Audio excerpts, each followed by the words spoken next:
he found this ring, a big ring, and didn't know what it was, but saw this strange writing on these strange symbols on this ring.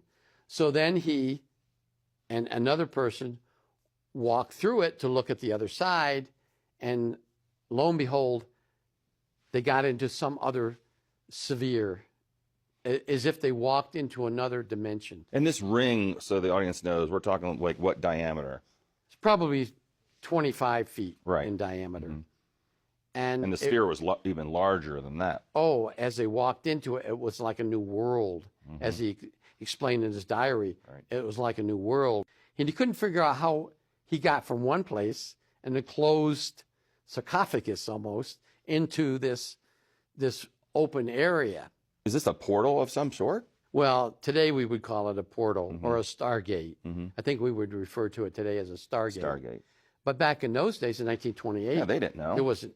They didn't know what it was. But when he walked into it, it was as if he was in a new world. It was an open area, plush pastures. He sees a river, which he assumed to be the Nile, and he sees almost a movie occurring, showing people building these pyramids.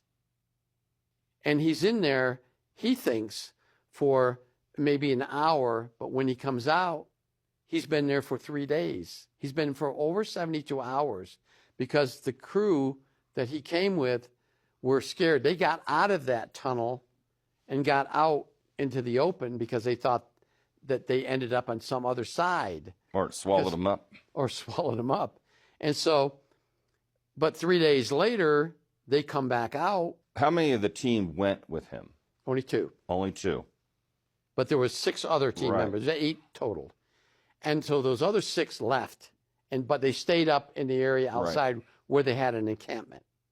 And eventually, 3 days later, the colonel and his assistant comes back out, and he talks of this new world that they found, and that he knows now how these pyramids were built. He knows where they are located. He knows that there's tunnels under each one of them, and he sees these strange-looking beings, and this is in his diary, strange-looking beings that are probably not from Earth.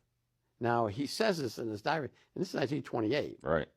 So then decide to make another camp. They had to go get supplies to come back because they only had enough supplies for, a few days or a week or something like that. But they did, and they brought more people back. This time they brought back some local people. And they tried to explain through an interpreter to these local people what they had found. And these local people didn't want any part of going down there. They seemed to be aware of maybe the rumors or the legends about this particular tunnel. But the colonel he wasn't afraid to go back. Right. Mm-hmm. So he went back with another person, a different person, not the same that he went the first time. So they go down there. This time they're prepared. They have supplies, they have water, they have things. Because although they saw water going through there, they didn't know if they should drink it or not. Anyways, they walk through. This time he's closer to where they're building a pyramid. He sees these strange things in the sky that are flying around with these large bricks. He's stumped. He can't understand what these things are that are flying, although during that time period, there were airplanes, conventional airplanes, single-engine airplanes in the 1920s. We had them during World War I. But they didn't look like any of those type of aircrafts. And remember, he's a British colonel, and he'd been through war, and he knew airplanes. He'd been through World War I, but he couldn't understand and couldn't rationalize what these other things were. And they're holding these giant blocks. Right. And it's like a movie. He sees these things happening, and he watches this pyramid being built. But he also sees this underground area where there's tunnels, and there are a vast amount of people working in certain tasks down there. Some people are baking. Some people are doing some kind of a work, like a painting or a carpentry work. And then some are lying down on what he refers to as a conveyor belt.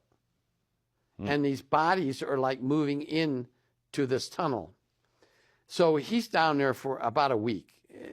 He's estimating. When he comes out, now he has a story to tell. He documents all this in his diary. If he was a week down there, when he got back, was he gone for 4 weeks? Did he say no, anything? he came back and it was a week missing. Oh, okay. Missing time for a week. And then he goes back. Eventually gets back to the UK, and he tells his story to a society, and none of them believe him. They didn't believe him. Not. They didn't believe a word he said, Right. even though he had two witnesses, because he brought two different people, different people in there.